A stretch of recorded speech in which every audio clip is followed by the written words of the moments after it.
అండి. ఇక్కడ విచ్చేసిన మీడియా మిత్రులకి, పాత్రికేయ మిత్రులకి, అలానే నందమూరి నటసింహం బాలకృష్ణ గారికి, అందరికీ, మా టీం అందరికీ. ఇది ఫస్ట్ ఆఫ్ ఆల్ ఇదే స్టేజ్ మీద సుమ గారు మీకు గుర్తుందో లేదో 1 వీక్ బ్యాక్ రిలీజ్కి 1 డే బిఫోర్ ఇదే స్టేజ్ మీద ఉన్నాం మనం అందరం, ఇదే టీం ఉన్నారు. బట్ లోపల ఎక్కడో ఇంకా క్యూబుల్కి వెళ్ళాలి అని నేను తమన్ గారు ఎలా వెళ్ళాలా అని పాదాలన్నీ ల్యాబ్ వైపు వెళ్తూ ఉన్నాయి. సో ఇప్పుడు క్లియర్గా అన్నీ కనబడుతున్నాయి. నాకు ఆ రోజు ఏం తెలియలేదు. ఈ సినిమాని మా ఇంటెన్షన్ ఏంటంటే ఖచ్చితంగా బాలకృష్ణ గారి ఫిల్మోగ్రఫీలో one of the best quality library film అవ్వాలి అనే ఇంటెన్షన్తో ఎలా అయితే మొదలెట్టామో అదేవిధంగా జనం ఇవాళ రోజున వంశీ గారు అన్నట్టు డిస్ట్రిబ్యూటర్లు అందరూ థర్డ్ డేనే అందరికీ డబ్బులు వచ్చేసి హ్యాపీగా ఉంటే ఒక డైరెక్టర్కి ఎంతకంటే ఆనందం ఇంకోటి ఉండదు. అంటే సినిమాలు బ్లాక్ బస్టర్లు వస్తాయి, కానీ ఒక రెస్పెక్ట్ రావటం ఉంటుంది చూసారా. నాకు ఇప్పటికీ కామన్గా వస్తున్న వందలాది మెసేజెస్లో ఒక వర్డ్ నేను ఇప్పటిదాకా వినది నా కెరీర్లో నాకు వస్తున్న రెస్పెక్ట్ ఏంటంటే masterpiece, masterpiece, masterpiece అంటున్నారు. సో ఈ ఏజ్లో నాకు మాస్టర్ పీస్ అనే సినిమా నిజంగానే నాకు టీం అందరూ కలిసి ఓ బాలకృష్ణ గారితో ఫిల్మోగ్రఫీలో one of the best masterpiece ఇచ్చినందుకు థ్యాంక్ యూ సో మచ్ నా టీం అందరికీ. First of all starting from నా రైటింగ్ టీం బావా చక్రి, ల్యాబ్లో కూడా మనం ఆర్ఆర్లో కూడా కూర్చొని నిద్ర లేకుండా, నాకు తెలిసి అతిశయోక్తి కాదండి, హానెస్ట్గా చెప్తున్నాను, square on my work 3 to 4 hours పడుకొని ఉంటాం. లాస్ట్ 30 days అయితే 20 days కంప్లీట్గా ఏదో ఒక విధంగా, అంటే చూస్తున్నప్పుడు ఎక్కడో టక్మని ఒక విజువల్ బాలకృష్ణ గారికి సంబంధించింది ఏదన్నా అనిపిస్తే వెంటనే యుగంధర్ గారికి ఫోన్ చేయటం, లేదు బ్యాక్గ్రౌండ్ ఏదైనా మార్చాలంటే విజయ్ కార్తిక్ కన్నన్ గారికి పంపించటం, ఇలా అన్ని స్టేజెస్ వైజ్ హానెస్ట్గా పనిచేస్తూనే ఉన్నాం. అలానే మోహన్ కృష్ణ గారు, బాబాయ్ థ్యాంక్ యూ సో మచ్. నిజంగానే వినీత్ అండ్ డైలాగ్ రైటర్స్ నందు అండ్ బాను, మీరు షూట్లో ఉన్నారు. మీ డైలాగులు కూడా, అంటే నేను జనరల్గా బేసిక్గా నేను డైరెక్టర్ అవడానికి ముందు రైటర్గా 10 ఏళ్ళు పనిచేశానండి. ఆ అదృష్టమో ఆ నాలెడ్జో తెలియదు, నాకు రైటింగ్ అనేది చాలా ఇష్టం. ఎవరైనా ఏదైనా ప్రశ్న వేస్తే ఇమీడియట్గా రివోల్ట్ అవుతా. సో రైటింగ్ మీద ఎక్కువ సానబెట్టేవాళ్ళం, ఎక్కువ కూర్చుండేవాళ్ళం.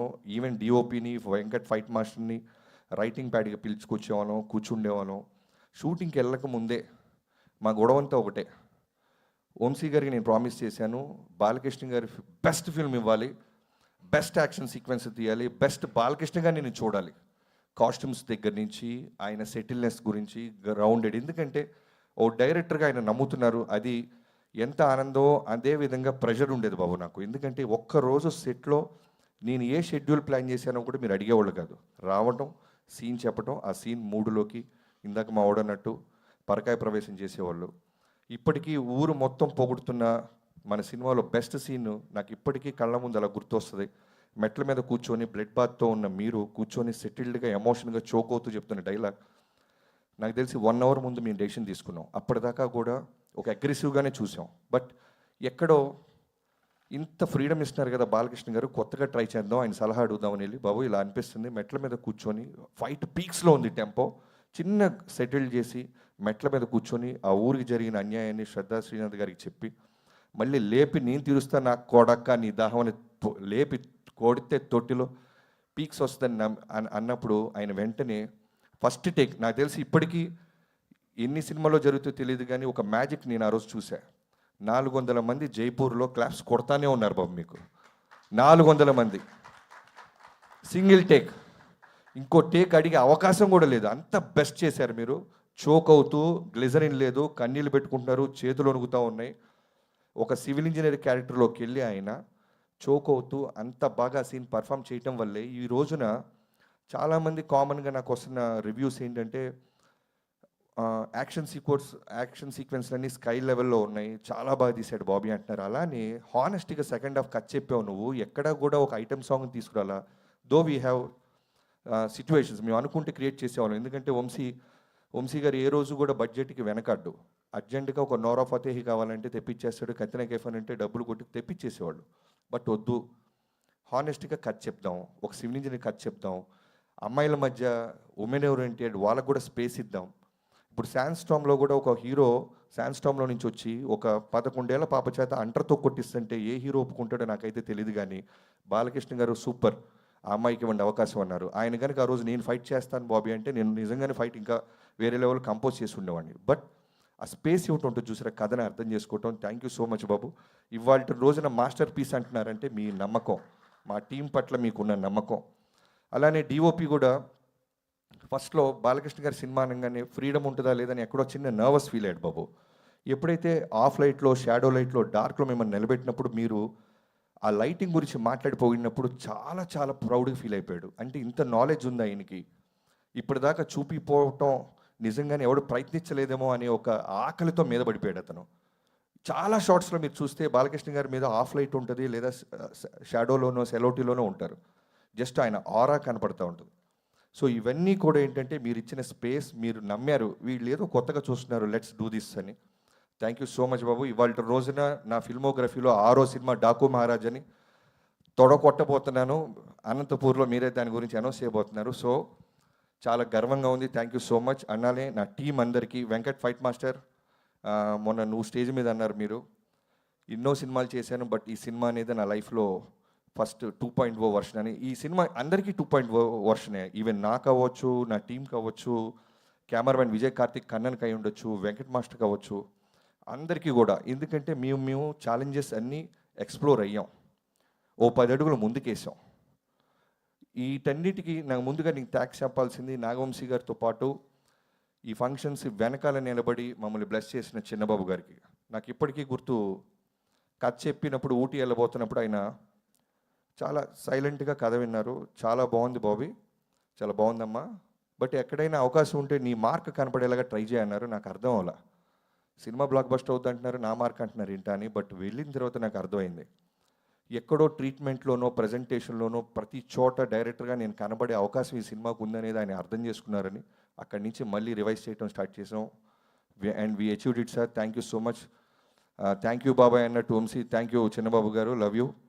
అండ్ అందరు యాక్టర్స్కి, శ్రద్ధ శ్రీనాథ్, నిజంగానే ఈ సినిమా బాలకృష్ణ గారు ఎప్పుడు ఒకటి నమ్ముతారు, ఒక పవర్ ఉంటుంది, ఒక డివైన్ మన నేచర్ మనం నడిపిస్తూ ఉంటుంది.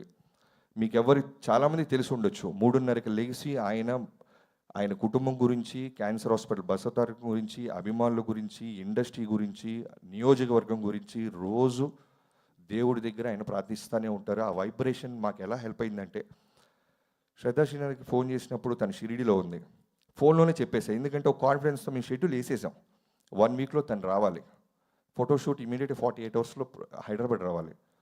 సో ఫోన్లో చెప్పేస్తా ఉన్నాను, sir sir sir sir okay sir, I'm doing this sir అంది. So thank you so much శ్రద్ధ.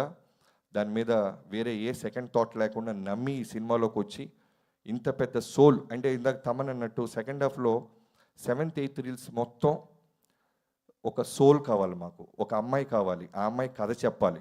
బాలకృష్ణ గారు లాంటి ఒక లార్జర్ దాన్ లైఫ్ ఉన్న సినిమాలో ఈక్వల్గా ఇంపార్టెన్స్ ఉంటూ కథని ముందుకు తీసుకెళ్ళాలి.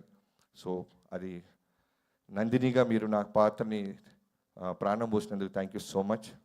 అండ్ ప్రజ్ఞ, చెప్పాను కదా ఏదో డివైన్ పవర్ నడిపిస్తున్నట్టు, తను చేసినప్పుడు ఫోన్ తిరుపతి నుంచి వచ్చింది.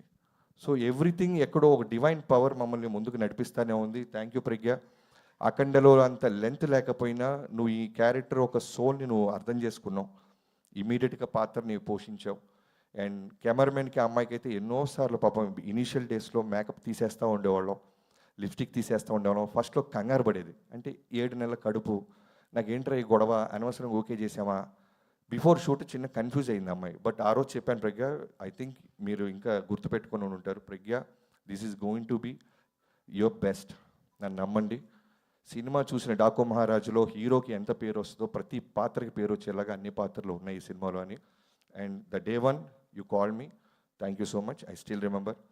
అండ్ వైషు, వేద అగర్వాల్, అంటే మ్యాజిక్స్ ఎన్ని రూపాల్లో వస్తుందంటే స్త్రీ రూపంలో, ఈ సినిమాకి ఎన్ని స్త్రీ రూపాలు ఉన్నాయంటే మాకు చిన్న పాప దగ్గర నుంచి మొదలుపెట్టి. థ్యాంక్ యూ వేద, and thanks to your mom.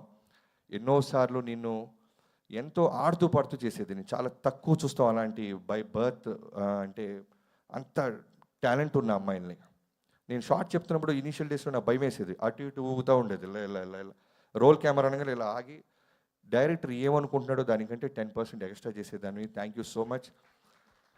I think నా భావం నీకు అర్థమవుతుంది. నువ్వు అందుకే క్లాప్స్ కొడుతున్నావు. తర్వాత నీకు హిందీలో ఇంగ్లీష్ వచ్చిరా అని దాంతో మేనేజ్ చేసి నీకు తర్వాత చెప్తా. Thank you Meghaji, thank you so much. And నా లిరిక్ రైటర్స్ అనంత్ గారు, ఫస్ట్ సిట్టింగ్లోనే నేను సర్ప్రైజ్ అయిపోయింది. తమన్ గారి సిచ్యువేషన్ చెప్పాం. చుక్క నీరే అనే పాట అనంత్ గారు అండ్ తమన్ గారు కూర్చొని రికార్డ్ చేసేసి పాడేసి నన్ను నా టీంని లోపల పిలిచి వినిపించారు. ఫస్ట్ టైమే, ఇంకా సెకండ్ హాఫ్ స్టార్ట్ చేయాల. ఆ రోజు డిసైడ్ అయిపోయి ఈ సినిమా నిజంగానే రెస్పెక్ట్ తీసుకొస్తుంది. ఒక సక్సెస్తో పాటు రెస్పెక్ట్ చాలా రేర్గా వస్తుంటుంది. ఇలాంటి పాట వల్ల మాకు రెస్పెక్ట్ వచ్చింది. చుక్క నీరే రాదొరా, మా ఊరికి రాదొరా, నీ కడుపును పుడతాను దొరా అని ఓ పాప రాసింది. రాపిచ్చి పాడిచ్చాం ఆ పాప చేత. Thank you so much. అలానే చిన్ని song, thank you so much Anandji. And శ్యామన్న, బాలకృష్ణ గారితో ఒక మాస్ సినిమాలో ఒక మంచి సాంగ్ ఉండాలి. ఎందుకంటే మనం న్యూ ఏజ్ ఆడియన్స్ని దృష్టిలో పెట్టుకొని వెళ్తున్నాం. ఫస్ట్ డే నుంచి నేను వంశీ గారు మీకు చెప్పినట్టు new age audience, new age unstoppable audience నాకు కావాల్సిందే. బాలకృష్ణ గారికి ఉన్న హార్డ్ కోర్ ఫ్యాన్స్ ఎలా ఉన్నా ఆయన ప్రేమించే వాళ్ళు వచ్చేస్తారు. బట్ అక్కడితో ఆగదు. ఈరోజు మేము అనుకున్న ఇంటెన్షన్ రెవెన్యూ రూపంలో మనకి కనపడుతుంది, వినపడుతుందంటే అన్స్టాపబుల్లో చిన్నపిల్లలు, ఫ్యామిలీసు చాలామంది కూడా ఈ సినిమాని ఎంజాయ్ చేస్తున్నారు. రిపీట్ ఆడియన్స్ ఉన్నారని మాకు పదే పదే డిస్ట్రిబ్యూటర్ నుంచి ఫోన్స్ వస్తున్నాయి. సో అలాంటి సాంగ్ నాకు ఒకటి కావాలి. సో దబిడి దిబిడి అంటూ చెన్నైలో మొదలెట్టారు. ఫస్ట్ నాకు ఒక కంటైనర్ రూమ్లో ఇనిపించారు నాకు దబిడి దిబిడి అని. నాకు గోల దబిడే దబిడి దబిడి దిబిడి దబిడి దిబిడిలాగా ఉంది నాకు. మళ్ళీ ఒక కొంచెం కాసేపు ఆగి విన్న తర్వాత అర్థమైంది బాలకృష్ణ గారు ఫిల్మోగ్రఫీలో ఉన్న బెస్ట్ లైన్స్, వన్ లైనర్స్ అన్నీ కలిపి ఈ రోజున థియేటర్లో వన్ మోర్ టైం అనిపించే సాంగ్ అయిపోయింది అది. ఎంతోమంది మాస్ థియేటర్లో ఎక్కడ ఊర్లలో 2 times ప్లే చేస్తున్నారంట ఫ్యాన్స్ రిక్వెస్ట్ మేరకి. Thank you so much Shyam గారు. అలానే బ్యాక్గ్రౌండ్ స్కోర్ సంబంధించిన పాట కూడా రాశారు. Thank you so much. And మా ఎడిటర్స్ రూబిన్ గారు and Niranjan, thank you so much. ఈ సినిమాని అంటే మనకు వస్తున్న, అంటే నాకు వస్తున్న రెస్పెక్ట్ అవ్వచ్చు, ఐ మీన్ పొగడతల్లో మీ అందరికీ బాగా ఉంది. ఒక 2 గంటల 27 నిమిషాల్లో ఇంత పెద్ద క్యాన్వాస్ ఉన్న సినిమా మనం చెప్పగలిగాం. ఎక్కడ కూడా బోర్ లేదు. ఏ సీన్కి ఆ సీన్ ఇంట్రెస్టింగ్గా ఉంది అనటంలో మీ పాత్ర ఎంతో ఉంది. థ్యాంక్ యూ సో మచ్ ఇద్దరికి. అండ్ రూబిన్ గారికి అయితే ప్రత్యేకంగా, ఎందుకంటే టీజర్స్, ట్రైలర్స్ ఈ మధ్యకాలంలో ఈ సినిమాకు వచ్చినంత అప్లాస్ మిగతా ఏ సినిమాలకు వచ్చిన నాకైతే తెలియదు. కానీ ఒకసారి డైలాగ్ లేకుండా ట్రై చేసాం, దానికి జనాలు చప్పట్లు కొట్టారు. విత్ డైలాగ్ వచ్చాం, దానికి చప్పట్లు కొట్టారు. Thank you so much. And ఇంకెవరైనా మర్చిపోతే క్షమించండి. ఈ బాలకృష్ణ గారిని అందంగా చూపే ప్రాసెస్లో నాతో పాటు ఉన్న Harsha, thank you so much. ఎన్నో రకాలుగా నువ్వు హోంవర్క్ చేసావు. బాలకృష్ణ గారికి ఎన్నో రకాల కాస్ట్యూమ్స్ మనం చూపించాం, ఆయన సెలెక్ట్ చేసుకున్నారు. ఈ రోజున ఆయన అందంగా ఉన్నారంటే మీ పాత్రలో కూడా ఉన్నాయి. అండ్ మిగతా కాస్ట్యూమ్ డిజైనర్స్కి, స్టైలిస్టులకి అందరికీ పేరు పేరున. అండ్ ఈ రోజున ఇప్పుడు నేను ఇంత సంతోషంగా హ్యాపీగా ఉన్నానంటే కనిపించని నా ఇంకో సైన్యం ఉంది, అదే నా డైరెక్షన్ టీం. పేరున స్టార్టింగ్ ఫ్రమ్ సోమరాజు గారు, రాధా గారు, క్రాంతి, రామతీర్థ, సాయి, పెద్ద సాయి, చిన్న సాయి, ఎంతోమంది చివరి మినిట్ దాకా ఆఫీస్లోనే పడుకుండేవాళ్ళం. లాస్ట్ 2 days నుంచి అయితే సినిమా అయిపోయిన తర్వాత కూడా వాళ్ళు అలవాటు అయిపోయి ఇంకా ఆఫీసులకు వస్తున్నారంట. Thank you so much. Success మీట్లో మీ అందరినీ స్టేజ్ ఎక్కించి మీ కుటుంబాలకి మీ పట్ట కష్టాన్ని నేను తెలియజేసేలాగా నేను ఖచ్చితంగా మాటిస్తున్నాను. అండ్ పిఆర్ఓస్ అందరికీ పేరున ఈ సినిమాని జనంలోకి తీసుకెళ్ళి ఈ రోజున జనం పొగడతలు మా దాకా తీసుకొస్తున్న ప్రింట్ మీడియా, సోషల్ మీడియా అందరికీ thank you so much. And తమనన్న, చాలా ఎక్కువ పోడుతున్నావు అన్న ప్రతిసారి. నువ్వు ముందు పోయినప్పుడైతే చిన్న 2.0 వర్షన్ అని రిలీజ్కి ముందు అన్నావు. నాకు ఎవరైనా రిలీజ్కి ముందు పోగిడితే లోపల చిన్న దడ వస్తుంది. ఎందుకంటే నువ్వు అన్నట్టు ఈ రోజున అవతలోడి సక్సెస్ని తీసుకునే వాళ్ళు చాలా తక్కువ మంది అయిపోతున్నారు, చాలా తక్కువ. ఎప్పుడు దొరుకుతారా ఎవరైనా అని చూస్తున్నాయి ఈ రోజుల్లో. నువ్వు అన్న తర్వాత కూడా నాకు ఈ రెస్పెక్ట్, ఈ సక్సెస్ రావటం చాలా ఆనందంగా ఉంది. నువ్వు ఇప్పటికీ నాకు గుర్తు 3 నెలల ముందు ఒక వర్షన్ చూపించాను, ఆ రోజు బ్లాక్ బస్టర్ అన్నావు. 25 days బిఫోర్ మళ్ళీ సెకండ్ హాఫ్ చూపించాను, midnight 12 o'clock వచ్చావు.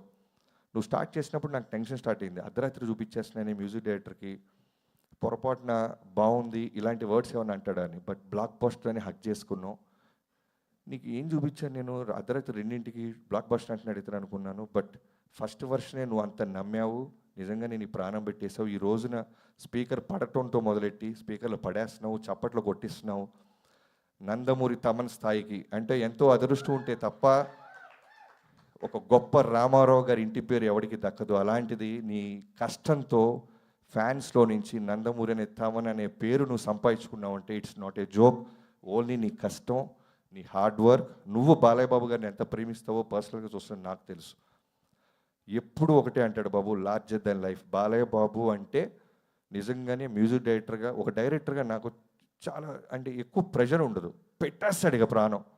లిటరల్గా ఈ సినిమాకి అయితే అతను ప్రాణం పెట్టిన తర్వాత కూడా నేను ఏదైనా అడుగుతుంటే, ఇంకొక మ్యూజిక్ డైరెక్టర్ అయితే నిజంగానే ఇంకేం కావాలరా నీకు, పాటలు బాగున్నాయి అంటారు, ఓఎస్టీలు బాగున్నాయి, ఇంకేం అడుగుతున్నారు అని గొడవపడచ్చు. బట్ 10 నిమిషాలు వెళ్ళు అని 11వ నిమిషం మళ్ళీ ఆ చాకో ట్రాక్ని కావచ్చు, ఏదైనా సరే ఒక డైరెక్టర్గా అంత ఫ్రీడమ్ ఇచ్చి నాకు మళ్ళీ నా సినిమాని నాకే అందంగా చూపించిన తమనన్న, love you so much.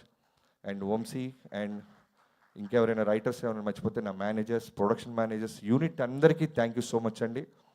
Success చాలా రేర్గా దొరికిద్ది. ఇలాంటి సక్సెస్ మాకు దొరకటం నిజంగా తెలుగు ప్రేక్షక మహాదేవుళ్ళందరికీ thank you so much. And నా కుటుంబానికి ఈ మధ్యకాలంలో నేను ఇంత ల్యాబ్లో పడుకున్న సినిమా ఏదీ లేదు. Thank you so much. ఇవన్నీ అయిన తర్వాత మిమ్మల్ని ఖచ్చితంగా బయట తీసుకెళ్తాను. Anusha and Sri Vaishnavi, love you. Thank you so much to my entire family. లాస్ట్లో క్లైమాక్స్లో చెప్పిన డైలాగ్ అదిరిపోయింది. అది అసలు ఇంపార్టెంట్, కుటుంబానికి చాలా అది ఇంపార్టెంట్, ఇంపార్టెంట్. చాలా ఇంపార్టెంట్. టెక్నీషియన్స్ ఓకేలే పాపం బావోడు కనపడలేదు కాబట్టి మర్చిపోయాడు అనుకుంటారు. బట్ కానీ ఇంట్లో మీరు నా వెళ్ళాల్సింది. కూతురు చూస్తూ ఉంటుంది. అది సూపర్. బాబీ గారిని వేదిక మీద ఉండవలసిందిగా రిక్వెస్ట్ చేస్తున్నాము. మరొకసారి మా సితారా ఎంటర్టైన్మెంట్స్ అధినేత శ్రీ వంశీ గారిని వేదిక మీదకి రావాల్సిందిగా రిక్వెస్ట్ చేస్తున్నాము. అలాగే రైటర్స్